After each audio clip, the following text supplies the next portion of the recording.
Today we're going to be working with grooving, and in our time today I wanted to look at a couple of different grooving cycles, or just grooving in general. I did notice some things already. I wrote this program the other day, ran it through Immersive, and noticed that I had some problems running the grooving cycles using the G75. And if you're in your book, that's on page 39. So I contacted Immersive, talked to Patrick, and he said that Immersive doesn't support the G75 function. So I thought about it for a little bit, and I thought, well, I'm gonna go ahead and do two different types of programs. One, just using straight G code, G0, G1 for the grooving in and out. The disadvantage is you're not going to have any kind of PEC cycle in that. And then for the tail end of the part, we're going to use just a G70, G71, which came from the lesson previous. So that stuff should be pretty straightforward. And then we'll also do a program that uses the G75 for single grooving that pecs down. So we'll do some 50 thousandths or 20 thousandths peck increments. And then we'll slip over and then do that wider groove at the tail end section of this part. So we're going to do this part together. I will do the first groove or two, and then the wide groove, and then you can follow along with me, finish that one up and submit it. And then I'll put two other programs for you to do, two other parts for you to do that involve facing, turning, and grooving. That'll be similar to this one, to just give you an idea of what that is. Then you can turn those in this week. Okay, so let's get started. So what I've got my Fusion program already up. So I've got my print showing. It's turning number 3 G75 project. All that I'll include as a PDF in the module.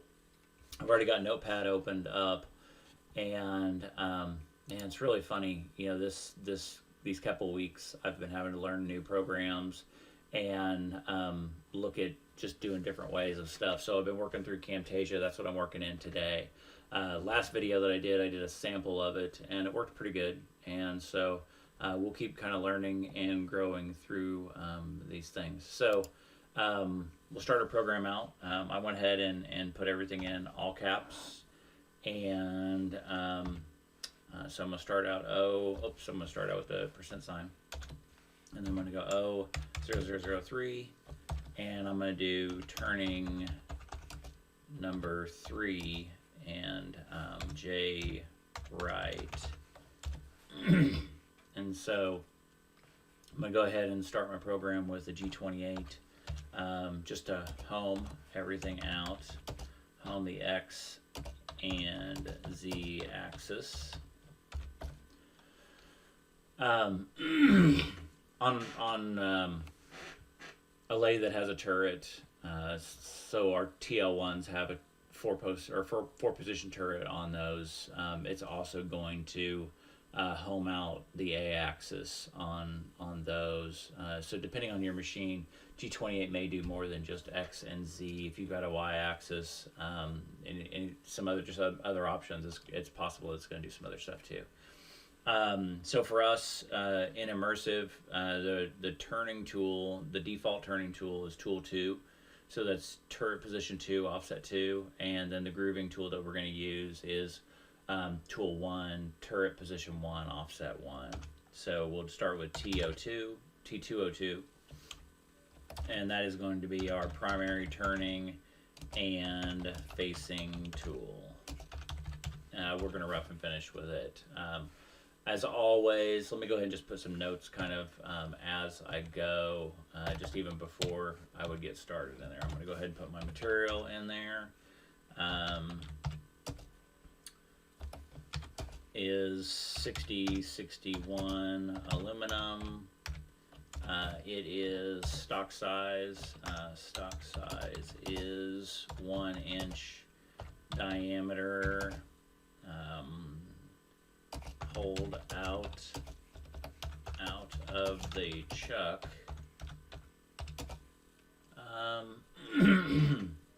Let's hold it out of the chuck 2.8 inches long. So hold out of the chuck 2.8 long. Looks like I got too many spaces in here. All right. Let's see. I got lowercase s there, and I don't know how to spell stock. Okay. So our material is 6061 aluminum. Our stock is 1 inch diameter. We're going to hold it out of the chuck. That's out of the front of the chuck jaws by 2.8 inches long. From there, we can probably go ahead and go into our home position and then our turret indexing. Go ahead and put a startup line: G0, G20, G40, G80, and G90. And I'll just put a little note there: startup line. And go ahead and put a G50 in there. We'll go S. Let's see. Let's go S1200, and that's going to max our spindle. So put a note in there just as a reminder: spindle max, just to help you remember what's going on there. From there on out, I'll go G96. That's constant surface footage. That means my spindle will increase in RPM as I go closer to the center, to X0, closer to the center of the chuck. It's going to slow down as I go to the outside of the chuck. And so we'll use a surface footage of 600, and we'll go ahead and turn our spindle on at this point. So I'll just put a note there of constant spindle speed. Okay. Let's see. So if I did not want to have that, I could use G97, or I could just omit that G96 completely, and that would just turn my spindle on to 600 RPM. Okay, so it wouldn't be using a constant surface footage though. Okay, so now I need to go ahead and move. So my position is home at limit switches for X and Z, and so I need to go ahead and move up to the front of the part. I'm going to use a G54 for my offset. That can be on a line by itself. That's my work offset. Let's see. We'll go work offset. On the Haas lathes that we use, the TL1s, a lot of times I won't even put that in there. Just because we don't have we don't have live tooling, we don't have tailstock, we're not shifting or shuttling parts back and forth. We're only using the G54 offset. And really, you know, kind of going back to the idea of modal, things that are active, that stay active all the time until you change them. G54 would be one of those that we keep active. A lot of these would be that same way. G20 if we're in inch all the time. You know, G0, that's kind of a default startup on our machine. So a lot of times you could not use that startup line in there if you're just wanting to save space. But you know, I think it's always a good redundancy to have in there just as a startup, because if you were to jump into a G91, that would be incremental movement, or if you're going into a can cycle to do some drilling, peck drilling, boring down through the center line, then you want to make sure that those are turned off. If you're turning cutter compensation on, which on the lathe we don't turn cutter compensation on a lot, but you could. So if you're using G41, G42, you want to make sure that those things turn off. For the most part, these are not having huge effects on us, but we want to make sure that we're thinking about not only what we're running today, but what we're running in the future. So having G54 in there as a work offset, it'd be a good opportunity to put some safety in there for us. Just because we're using G54 today doesn't mean that we wouldn't be using G55 through 59 or even one of the higher offsets after that. So it can be omitted, but it will be a really good thing to have in there. As I'm thinking back, I'm thinking possibly on my last program I did. I've done a lot of programs over the past couple of days, and I'm just thinking maybe I missed that in one of the ones that I had done previously, just because We don't always have to have it in there, but I want to make sure we're always thinking that we're not always going to be using this particular style of lathe or turning center. So as of now, we have not moved. We've got our spindle spinning. We've got our tool and our turret back at the home position. We've called up a work offset that we're going to use. We've already set that work offset, probably primarily with the tools, not so much with the G54. And so now we can go ahead and just jump into some movement. So G0 is a rapid movement. We're going to move it to in a diameter of X 1.1 and Z of 0.1. Since we set our tools off with the front of the part, faced it off and calculated 0 there, Z.1 is just going to 100 thousandths in front of the part. So X of 1.1 for the diameter, Z of 0.1 being 100 thousandths in front of the part.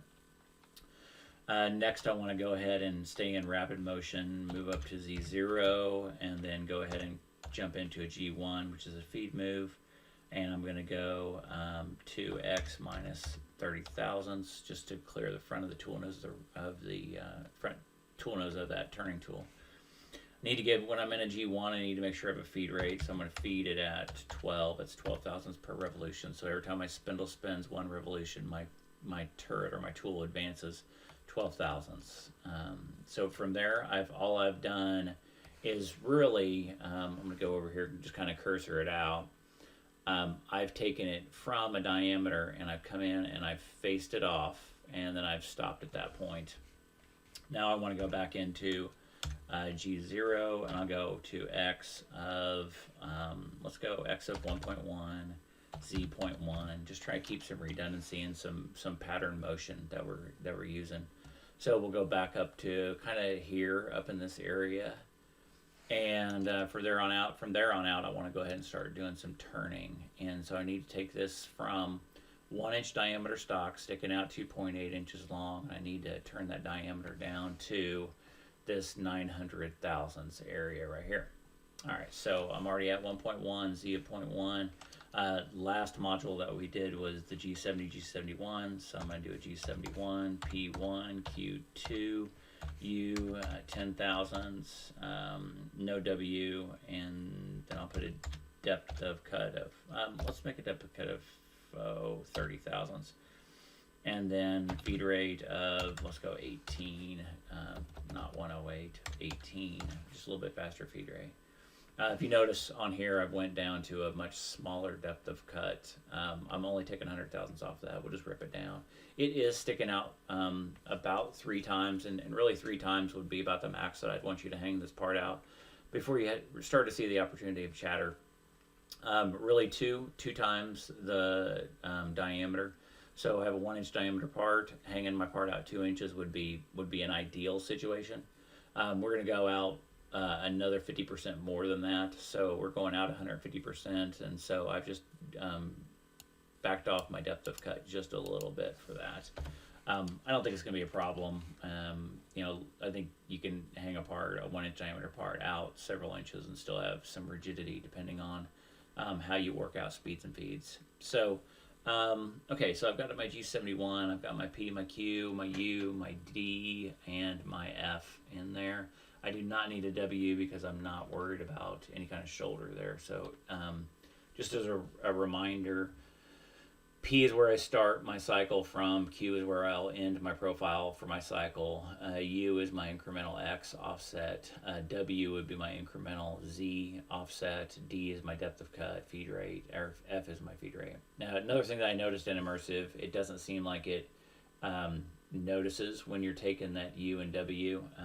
As we run it through, I'll kind of try to highlight that or try to remember to highlight that.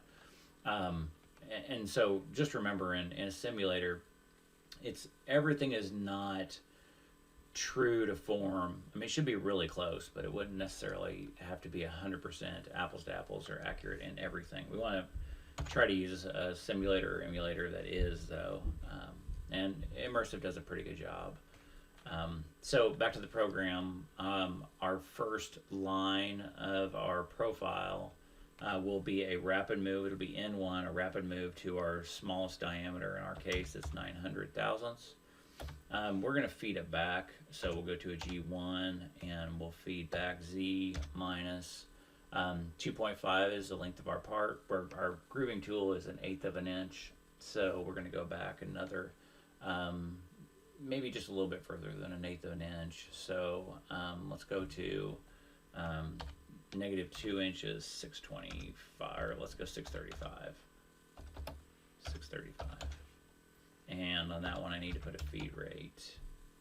If I want to have a finished feed rate, my finish rate can be pulled from here or from the G70. So I'll leave it here, and we'll come back and talk about that. And we talked about that in the last module as well. So my N2, which is my Q2, is just going to be going back up to X 1.1, and that should finish out that part of my shape. So from there on out, I can go back into a G0 rapid movement, and I can go. Actually, I wouldn't even need to do that. Let me do it like this. I'll do two different ways, and I'll kind of back it up as I go. I could go G0 Z 5, and then I could go M01 for an optional stop. And so that would give me an opportunity to stop and check my my diameter, and then come back in and take a finish pass. If I didn't want to do that, after I ran my first part and I felt comfortable with it, I could just go ahead and go straight into a G70 P1 Q2, and then from here I could either put that 10 for feed rate, or I've already got it up here. Either place will work. So that one's just kind of dealer's choice on that. You can put it wherever you want on most machines. So always, as I'm talking about these parts and programs, the machines that we're working on specifically are the Haas TL1s with a 4-position turret. Your machine may have some variations in them. Even though G-code's standardized for the bulk of the code, there's a lot of kind of manufacturer-specific code that's used, and so not everything's going to work 100%. So you may or may not be able to put this program, if handwritten, into an Akuma, into a Haas, into a Herco, into a Mazak, any of those machines, and have it run first shot without having to make any kind of adjustments. Almost always you'll have to make some type of small tweaks to it. Now, to eliminate that, if you're using a CAM program, then you're not going to have as much problem, because you're going to be able to output or post it out using the post that is specific for that manufacturer. Okay, so G70 P1 Q2 took care of my finish cycle. So just imagine that thing running one pass down to size, back and back up, and then so G0 Z 5, and then an M01 for an optional stop. So I use that there in this position so that I can go ahead and do a tool change, go into my grooving cycle. So I'm going to go back up and steal some stuff from this first tool. So I'm going to copy it and then paste it down here. Looks like I missed the T. So I want to go T, and I want to go 101, and change that to a grooving / parting tool. Okay. I'll keep my RPM the same. Feed rates will change some stuff with some stuff on this one. Okay. I need to come in and do my first groove. I'm going to show you a couple of different styles of grooving. I think what I'll do is I'll go ahead and write the program using the G75. I've already got a program that is not using, it's using G1s, G0s, G70, G71 to do all of the grooving. And so Immersive runs it perfectly. It would run perfectly on our Haas machine, but this this will also run perfectly on our Haas machine, but will not run seamlessly in our immersive emulator. So just some slight differences. This is the first time that I've had a G code, M code, any kind of problems through immersive. So I'm going to write this using the G75 cycle. And if you're in the book, if you've got the book in front of you, page 39 is where that's at. So let's see, we've got our tool 1 called up. We've got everything that we need. We've even moved it in close. If we want to, we can go ahead and bring that in. Let's see, I'm going to back up just a little bit. I'm going to go ahead and bring it in diameter-wise down to X of 0.950. I'm 50 thousandths above the outside of the diameter. Now I'm ready to just shift my, so just imagine the cursor is the tool, and I'm going to bring it from here. I'm going to move it in here, and then I'm going to go in, and I'm going to do a pecking cycle. So it'll go in, it'll back out, in and back out, in and back out until it achieves this 600 diameter. Okay. So what I will do is G75, back up. I need to go ahead and wrap it over to where I need to be. I'm already in rapid. All I need to do is go back my 150. This is the width here, plus my 125 for my width of my groove. Since the front of my part is already set for Z0, go ahead and pull up my calculator here. And I've been kind of exclusively using the Machine Calc Pro, and I think the more I use it, Machine Calc Pro 2, I think the more I use it, the more I like it. But up until now, it's been something that I've actually kind of shied away from. But this year, I've definitely gotten to the point where I like it more and more.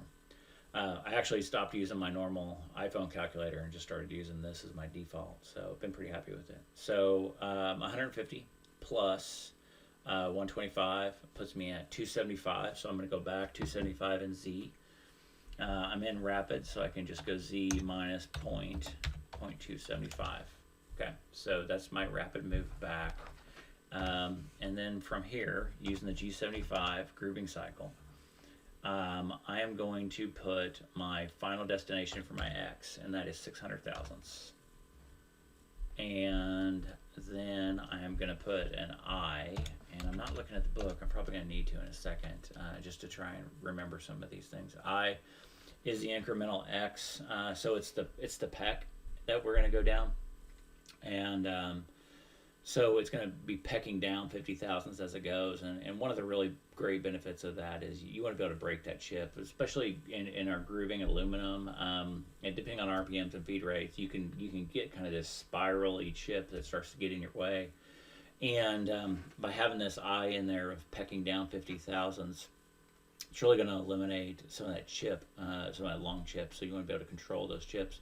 That way it stays out of out of the way of your lock line or your orbs or whatever you have that are spraying your coolant in there. Okay, so let's see. I think all I need now is a feed rate on there, because I'm not going to have any kind of. I'm going to go ahead and bring it down to size since the tolerance is pretty wide open. So in there I have an X. I have a D, or I'm sorry, I have an I. That's going to be my X pec depth, and that's an incremental value, and it's going to be radial. And then I'm going to put my feed rate in there. Feed rate's going to be pretty slow, so we'll do about a 3,000ths feed rate in there. So I'll go ahead and mark that out as a grooving cycle.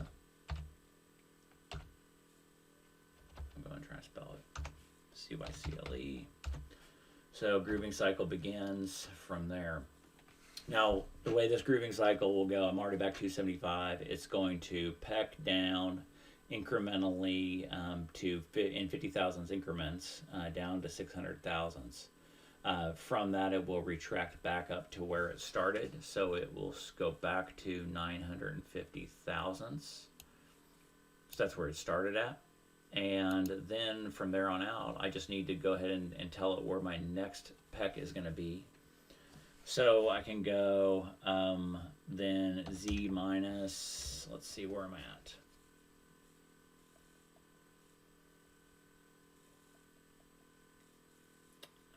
I'm going to be at 430 plus 0.125. I'm at 555. Z minus 0.555. That would do my second groove. A couple different ways that I could do that. I could go ahead and go into, I could shift over. If I wanted some freedom to change some things, I could copy this and just keep running G75 over and over and over again. Now, my problem in doing that is if I want to change diameter at all, I've got a problem because I've got to change it over and over and over again. So this is just like drilling multiple holes on the mill. G75, once you're in the cycle, you're in the cycle. So this would kind of imagine it going in, grooving it, then stepping over to 555, grooving it, coming back, and then all you need next is commands Z values for 3, 4, and 5. Okay, so here's what I'm going to do. I'm going to put in groove 3,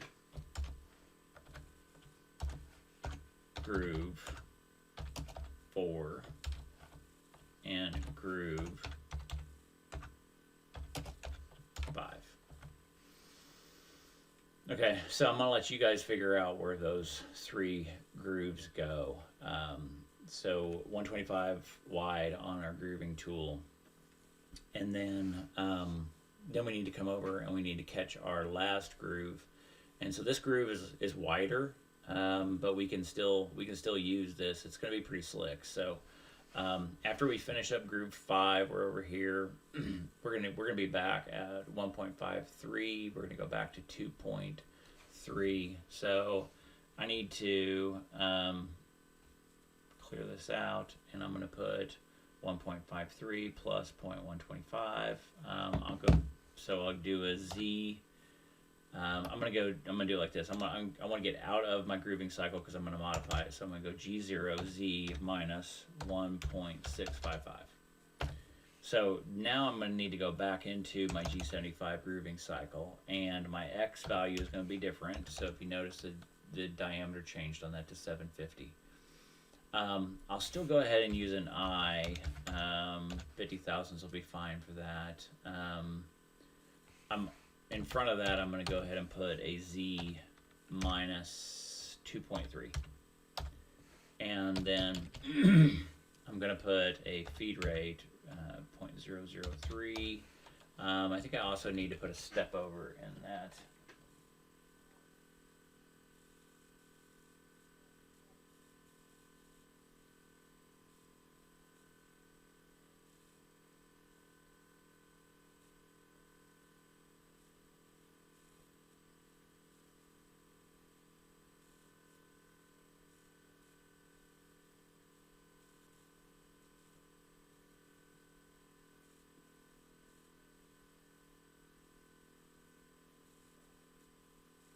Yeah, we'll go ahead and put a K in there for that.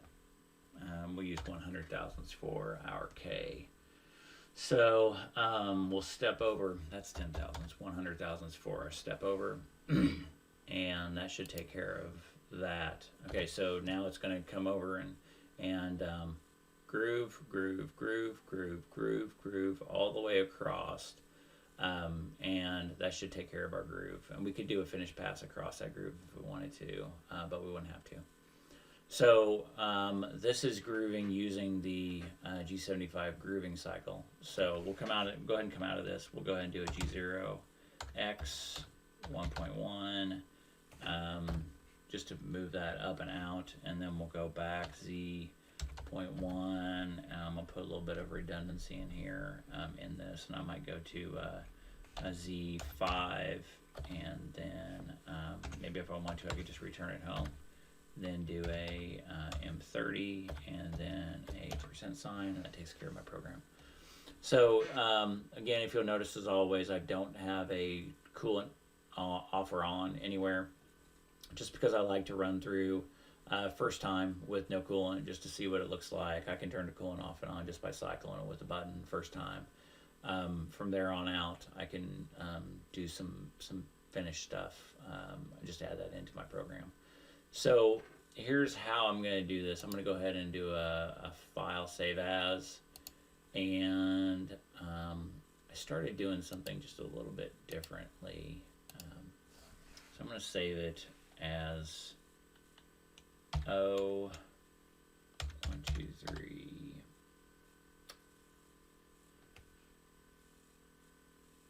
I'm going to try to go ahead and put an A in there, .nc. I just want to see kind of what these two things look like in here, and I'm not saved files like that before, but we'll see what it looks like. So I'm going to go ahead and bring up immersive.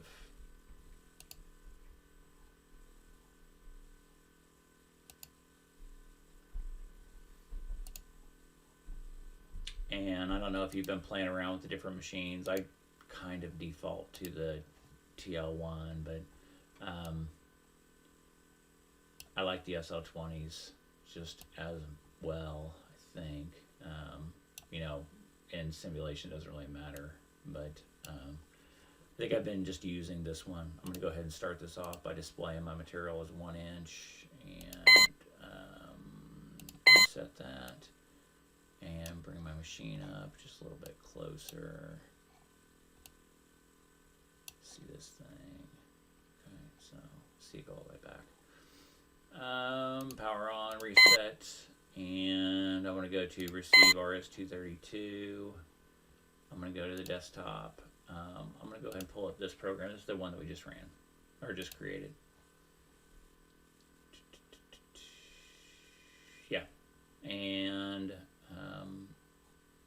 I want to show you a couple things unrelated to this program, but this program probably won't run all the way through. So facing it off. Oh, looks like I got the wrong size material there. Huge cut on the first pass.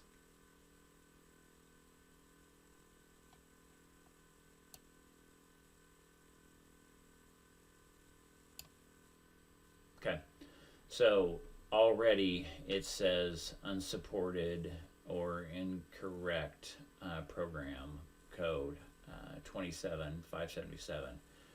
And that's because it's not going to let me use this grooving tool, or grooving cycle, sorry, not grooving tool. It won't have a problem with that. So here's what I'm going to do. I'm going to go ahead and I'm going to pull up my program, my other program, and I'll show you what it looks like running correctly, and then we will go back through. So I've got one that's called Grroving without G75, so that it'll run in here. Yeah, I'm just going to replace it. Go ahead and set my stock size back to what I need, 1 inch. Reset my material. Whoops.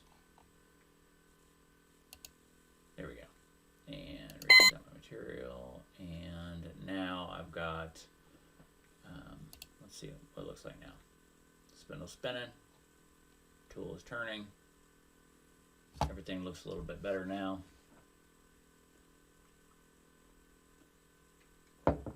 Did not hit the chuck. That was good.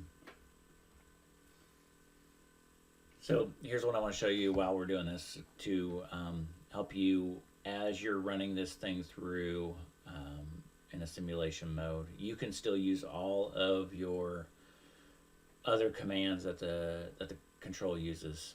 You'll hear me say often, and I think you guys hear me say it, but you'll never actually do anything about it. If you hit position 2 times, it'll oftentimes put you in the place where you want to go. So you can toggle back and forth. So here we're positioned in inches using our work offset at G54. Let me move this around so we're not. You can't. You're just gonna have to see that. Run into it. Okay. So let's go back and talk just a little bit about this. So we got position. We can go distance to go. We can see where we are in our offsets. So this is now sitting at a home position. You can see I did the first 2 grooves, and then I did this groove. And I'm going to bring you back through. I'm going to call that the program back up in Notepad. and we'll walk back through it. But so let's just run it through real quick one more time. Oh, let's stop. Sorry. Reset, and then reset the material and start it back up again.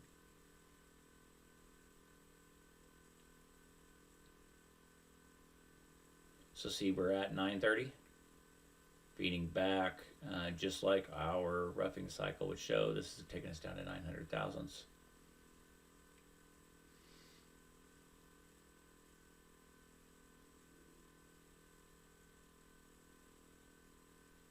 This is our finish pass. So another thing that immersive doesn't have working, or doesn't work correctly, or at least didn't work for me on this, is using that U offset. So first groove, second groove.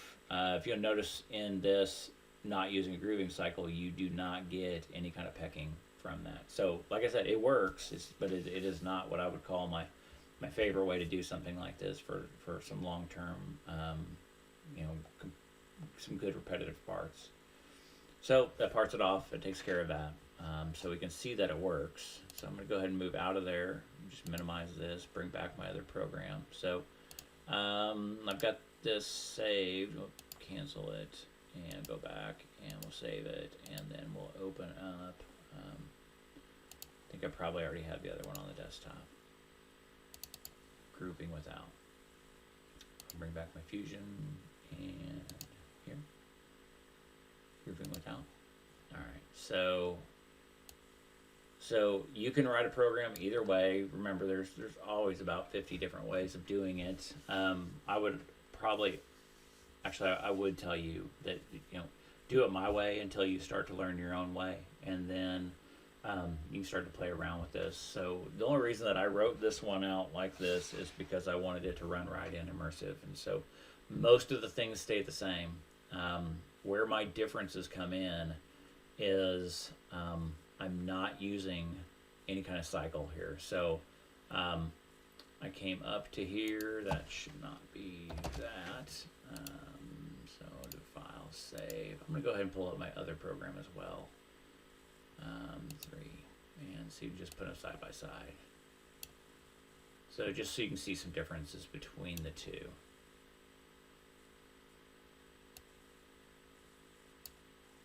Okay.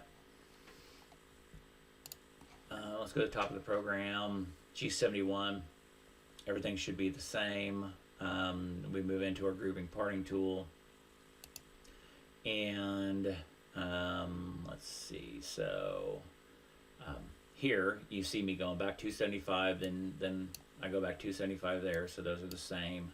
Here's where things start to change. G71, or I'm sorry, G1, and then G75 grooving cycle. Now for my next couple grooves, I have to feed in, I have to wrap it out, I have to wrap it over, I have to feed in, I have to wrap it out. No pecking happens during that time. Now this is doing all of my pecking for me. All I have to do is step, step, step in Z, move back 4 times after my first one, I'm good. This one, I'm going to have to continue to do wrap it over in Z, feed down in X, wrap it back in X, wrap it over in Z, then feed down. So, you end up doing a lot of extra moves in there.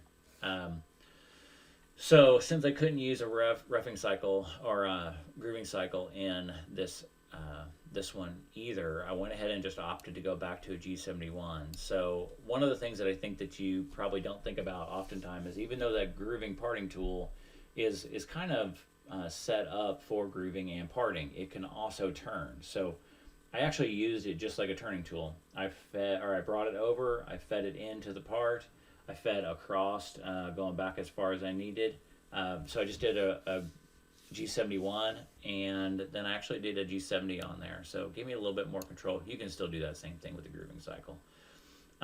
It's instead of going towards the spindle though, traveling in a traverse action, you're going to go you're going to shift over in Z, you're going to feed down in X. You're going to shift over in Z, you're going to feed down in X. Over here on this G70, G71, you're going to feed down in X, feed back longer directions in Z. So if I wanted to duplicate that, I guess I probably would have went to a G72 up here as I did my G71. Then my G70 would be the same thing. So you end up with just a little bit longer program from doing it like that. Now, if I were to cam this, and we'll talk about this more over the summer, then the program gets longer, and I get less freedom to do any kind of movement editing inside of it. Even if I choose to use those cycles that Fusion or whatever program that you're using for your cam offers, the program is going to have a lot more length to it, and that will cause your part to run just a little bit longer in time, because it does take time to read every single line. You're talking milliseconds though, and so it's not something I would hang up on. If you it you know It's kind of all about product time. If you can reduce the total amount of time from product design to end manufactured part, that's the goal. So it's making sure that you can make these parts in a repetitive motion to get the fastest throughput that you can, and to have a part that next time you can read the traveler, you can read the router, you can know your work instructions and make sure that you get it done again. I think that's why it's good to put some information about what kind of grooving parting tool that you're using, what's going on with it. You can see on this grooving without G75, I put a revision A because the first time I wrote it, it had some things in it that I didn't love. It worked, but it just wasn't quite what I wanted. So here's what I'm going to do is I want you guys to give me the 3 Z positions for 3, 4, and 5. I'll make that a quick assignment, and then I'm going to put in 1 or 2 other grooving projects for you to complete the programs for on your own during this week, and get them wrapped up this week, and then we should be good to go, and we will move in then to turning number 4 in the next week. All right, so get to it. See ya.